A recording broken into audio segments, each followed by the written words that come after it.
السلام علیکم۔ آج کا ہمارا ٹاپک ہے بہشتی زیور سے، جس کے رائٹر ہیں اشرف علی تھانوی، اور آج ہم اس کا پہلا حصہ پڑھیں گے اور آپ سنیں گے، تو ملاحظہ فرمائیے۔ صحیح اصلی بہشتی زیور، حصہ اول۔ بسم اللہ الرحمن الرحیم۔ الحمدللہ الذی قال فی کتابہ یا ایھا الذین آمنوا قوا انفسکم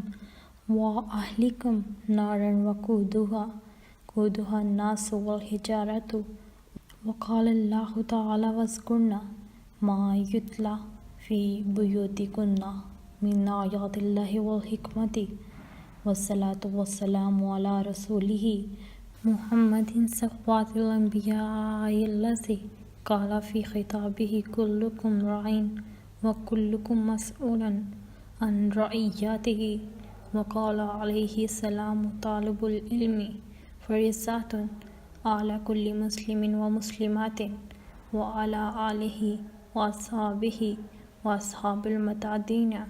والمؤدبین بآدابہ، جس کا ترجمہ کچھ یوں ہے: تمام تعریفیں اللہ تعالیٰ کے لیے ہیں، جس نے اپنی کتاب میں فرمایا، اے ایمان والو، بچاؤ اپنی آنکھ کو اور اپنے گھر والوں کو آگ سے جس کا ایندھن آدمی اور پتھر ہے، اور فرمایا اللہ تعالیٰ نے، اور یاد کرو اے عورتوں جو پڑھی جاتی ہیں تمام گھروں میں اللہ کی آیتیں اور دانائی کی باتیں،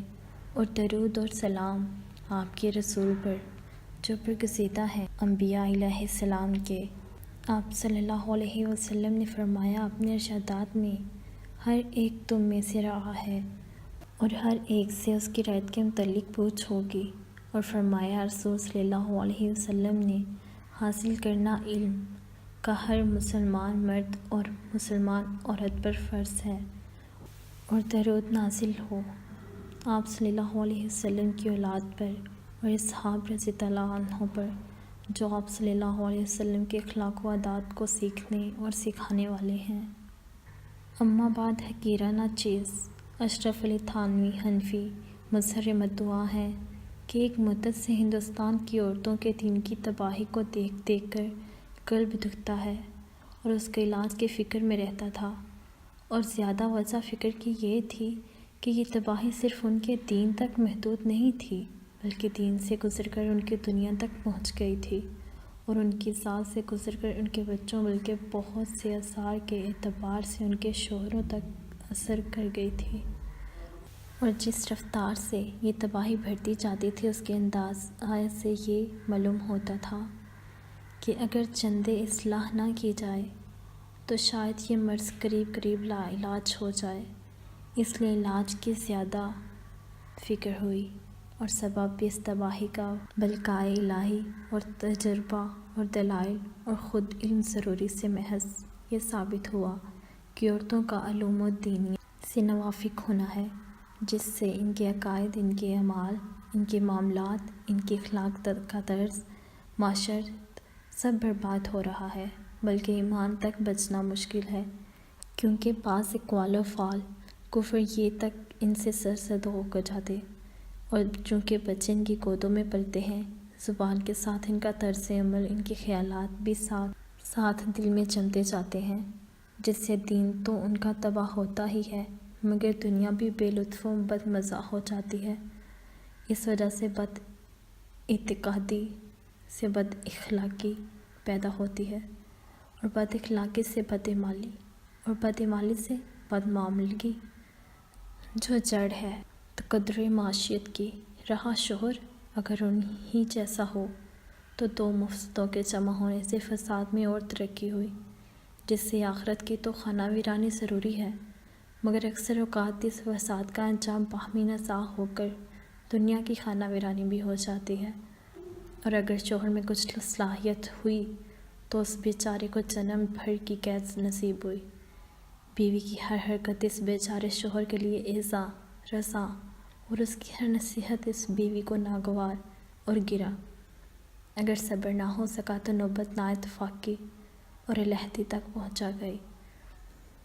اور اگر صبر کیا گیا حقیقت تلخ ہونے اس میں شبہ ہی نہیں، اور اس ناواقفیت علوم دین کی وجہ سے ان کی دنیا بھی خراب ہوتی۔ مثلا کسی کی غیبت کی، اس سے دعوت ہو گئی اور اس سے کوئی عذر پہنچ گیا،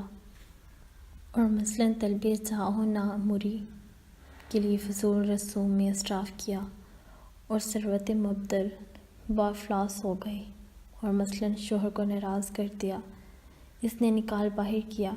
یا بے التفاتی کر کے نظر انداز کر دیا، اور مثلا اولاد کی بیجا ناصبرداری کی اور بے ہنر اور نامکمل رہ گئی، اور ان کی دیکھ دیکھ کر ساری عمر کوفت میں گزری، اور مثلا مال و زیور کی حرص بڑھی اور بقدر حرص نصیب نہ ہوا تو تمام عمر اسی اڈھیر بن میں کاٹی، اور اس طرح بہت سے مفاسد لازمی متعدی اس ناوافقیت کی بدولت پیدا ہوتے ہیں۔ چونکہ علاج ہر شے کا اس کی ضد سے ہوتا ہے، اس لیے اس کا علاج واقفیت علم دین یقینی قرار پایا۔ بنا علیہ مدت دراز سے اس خیال میں تھا کہ عورتوں کو اہتمام کر کے علم دین گوار دو ہی میں کیوں نہ ہو ضرور سکھایا جائے۔ اس ضرورت سے موجودہ اور اردو کے رسالے اور کتابیں دیکھی گئیں تو اس ضرورت کے رفع کرنے کے لیے کافی نہیں پائی گئیں۔ بعض کتابیں تو محض نامعتبر اور غلط پائی گئیں۔ بعض کتابیں جو معتبر تھیں ان کی عبارت ایسی سلیس نہ تھی جو عورتوں کے فہم کے لائق ہو۔ پھر ان میں وہ مضامین بھی مخلوط تھے جن کا تعلق عورتوں سے کچھ بھی نہیں۔ بعض کتابیں عورتوں کے لیے پائی گئیں مگر وہ اس قدر تنگ اور کم تھیں کہ ضروری مسائل اور احکام کی تعلیم میں کافی نہیں۔ اس لیے یہ تجویز کی کہ ایک کتاب خاص ان کے لیے ایسی بنائی جائے جس کی عبارت بہت ہی سلیس ہو، جمیع ضروریات دین کو وہ حاوی ہو، اور جو احکام صرف مردوں کے ساتھ مخصوص ہیں ان کو اس میں نہ لیا جائے، اور ایسے کافی وافی ہو کہ صرف اس کا پڑھ لینا ضروریات دین روزمرہ میں اور کتابوں سے مستغنی کر دے۔ اور یوں تو علم دین کا احاطہ ایک کتاب میں ظاہر ہے کہ ناممکن ہے، اس طرح مسلمانوں کو علماء سے استغنا محال ہے۔ کئی سال تک یہ خیال دل میں پکتا رہا، لیکن بوجہ اغراض مختلفہ کہ جس میں بڑا مکرم فرصتی ہے، اس کے شروع کی نوبت نہ آئی۔ آخر 1320 میں جس طرح بن پڑا اللہ کا نام لے کر اس کو شروع ہی کر دیا، اور خدا کا فضل شامل حال یہ ہوا کہ ساتھ ہی اس کا زمان تبابش کچھ شروع ہو گیا۔ اس میں اللہ تعالیٰ نے رنگوں کے مدرسہ نسواں صورتی کے مہتمم سید صاحب کا اور جناب مولانا عبدالغفار صاحب لکھنوی رحمۃ اللہ علیہ کی صاحبزادی مرحومہ کا جو حکیم عبدالسلام صاحب دانا پوری سے منسوب تھیں حصہ رکھا تھا۔ ان کی رقموں سے یہ کام نیک فرجام شروع ہوا، اللہ تعالیٰ قبول فرمائے۔ دیکھیے آئندہ اس میں کس کس کا حصہ ہے۔ تالیف اس کی برائے نام اس ناکارہ ناچیز کی طرف منسوب ہے، اور واقعہ میں اس کے گلے سر سید حبیبی عزیزی مولوی سید احمد علی صاحب فتح پوری سلمہ اللہ تعالیٰ بالافادات والافاضات ہیں۔ اب یہ کتاب ماشاءاللہ چشم بدر اگر ضروریات بلکہ آداب دین کو بلکہ بعض ضروریات معاش تک ایسی حاوی ہے کہ اگر کوئی اس کو اول سے آخر تک سمجھ کر پڑھ لے تو واقفیت دین میں ایک متوسط عالم کے برابر ہو جائے۔ اس کے ساتھ ہی عبارت اس قدر سلیس ہے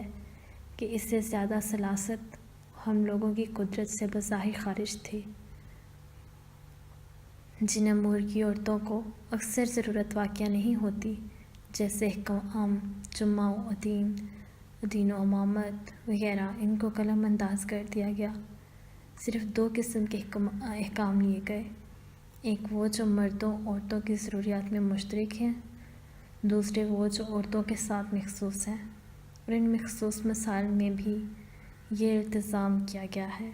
کہ حاشیہ پر اس باب میں جو مردوں کے لیے حکم ہے اس کو بھی لکھ دیا جائے تاکہ مردوں کو بھی اس سے استفادہ ممکن ہو اور ایسے مسائل میں غلطی نہ پڑے، اور اس نظر سے کہ ضرورت کے لیے اور کوئی کتاب نہ ڈھونڈنی پڑے، شروع میں الف با تا بھی لگا دیا گیا جس کا مقصد رسالہ ترکیب الحروف مصنفہ مخدومی جناب ماموں منشی شوکت علی صاحب مرحوم ہیں۔ بس قرآن مجید ختم کرتے ہی اس کتاب کا شروع کر دینا ممکن ہے،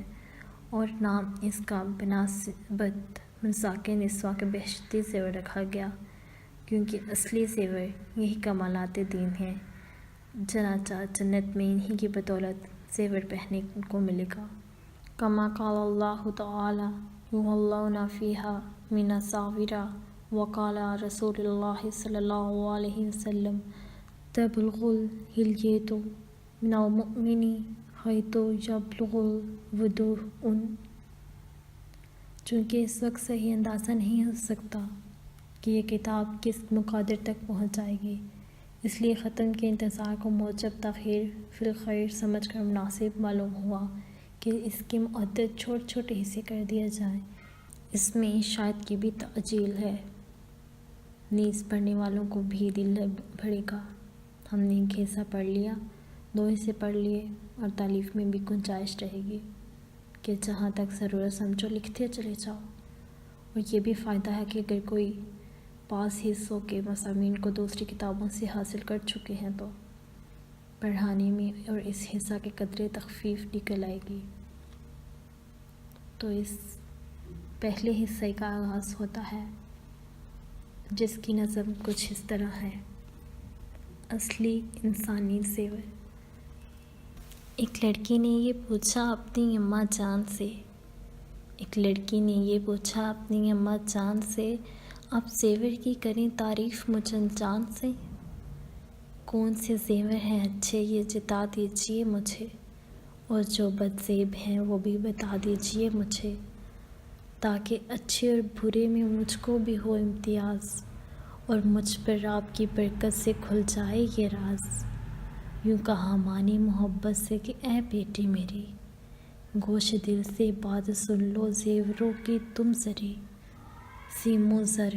کے زیوروں کو لوگ کہتے ہیں بھلا، پر نہ میری جان ہونا تم کبھی ان پر فدا۔ سونے چاندی کی چمک بس دیکھنے کی بات ہے، 4 دن کی چاندنی اور پھر اندھیری رات ہے، تم کو لازم ہے کرو مرغوب ایسے زیورات، دین و دنیا کی بھلائی جس سے یہ جان آئے ہاتھ۔ سر پہ جھومر رگڑ کر رکھنا تم نے بیٹی مدام، چلتے ہیں جس کے ذریعے سے ہی سب انسان کے کام، بالیاں ہوں کان میں اے جانے گوش ہوش کی، اور نصیحت لاکھ تیرے جھمکوں میں ہو بھری، اور آویز نصاحی ہوں دل آویز ہو، گر گرے ان پر عمل تیرے نصیبے تیز ہوں۔ کان کے پتے دیا کرتے ہیں کانوں کو عذاب، کان میں رکھو نصیحت دینی جو اوراق کتاب، اور زیور اگر گلے کے کچھ تجھے درکار ہو، نیکیاں پیاری تیرے گلے کا ہار ہوں، قوت بازو کا حاصل تجھ کو بازو بند ہو، کامیابی سعادت و خرم و خزند ہوں، ہیں جو سب بازو کے زیور سب کے سب بیکار ہیں، ہمتیں بازو کی اے بیٹی تیری درکار ہیں، ہاتھ کے زیور سے پیاری دستکاری خوب ہے، دستکاری وہ ہنر ہے جس کو جو مرغوب ہے، کیا کرو گی اے میری جاں زیور خلخال کو، پھینک دینا چاہیے بیٹی بس اس جنجال کو، سب سے اچھا پاؤں کا زیور یہ ہے نور بصر، تم رہو ثابت قدم ہر وقت راہ نیک پر، سیم و زر کا پاؤں میں زیور نہ ہو تو ڈر نہیں، راستے سے پاؤں پھسلے اگر میری جاں کہیں۔ تو یہ تھی اس کی نظم، اور آج کا ہمارا حصہ اول یہیں پہ ختم ہوتا ہے۔ اگر آپ کو یہ ویڈیو پسند آئی ہے تو تھمز اپ ضرور کیجیے گا، اور ہمارے چینل کو بھی سبسکرائب کیے بغیر مت جائیے گا، اور بیل آئیکن کو ضرور پریس کریں تاکہ آپ کو آئندہ ڈیلی بیسس پر اپڈیٹس ملتی رہیں۔ تب تک کے لیے اللہ حافظ۔